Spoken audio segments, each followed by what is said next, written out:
Seiko official show horror stories.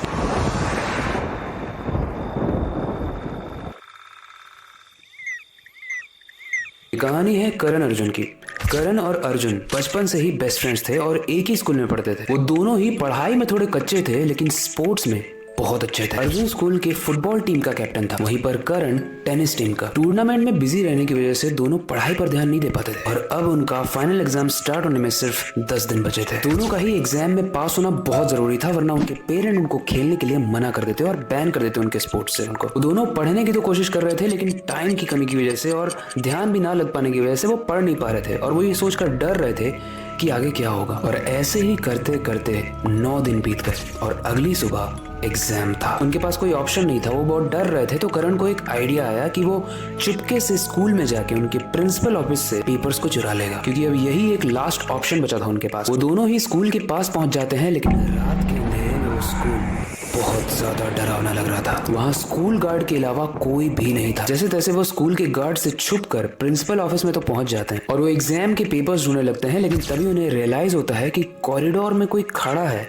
जो उनको काफी देर से घूर रहा है।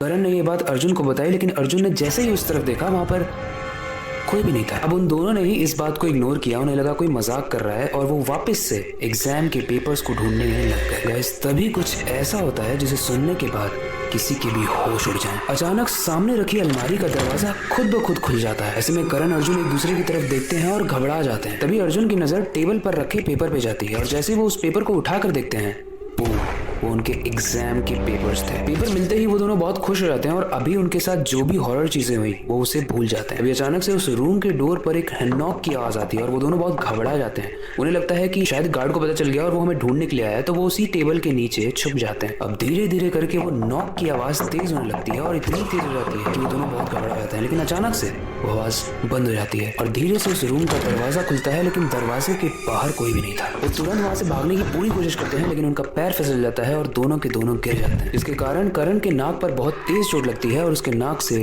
खून आने लगता है। चोट इतनी ज्यादा थी कि देखते ही देखते करण वहीं पर बेहोश हो जाता है। अर्जुन करण को देखकर काफी चिंतित है और वो समझ नहीं पा रहा है कि मैं क्या करूं। तभी उसे अपने पीछे एक प्रेजेंस फील होती है और जैसे ही वो मुड़कर देखता है, वो जो देखता है उसका दिमाग हिल जाता है। वो नीचे देखता है और उसे खून से सने हुए पैर दिखते हैं और जैसे जैसे वो ऊपर देखता है, वो देखता है कि एक इंसान खड़ा है जो स्कूल के प्यून की ड्रेस में है और उसके हाथ में एक डंडा है। उसका पूरा शरीर एकदम ब्लूइश तरीके का सफेद था, जैसे उसके अंदर खून भरा ही ना हो। अर्जुन बहुत पैनिक होता है, लेकिन इससे पहले कि वो वहां से भागता, वो इंसान अपने डंडे से अर्जुन को मार देता है।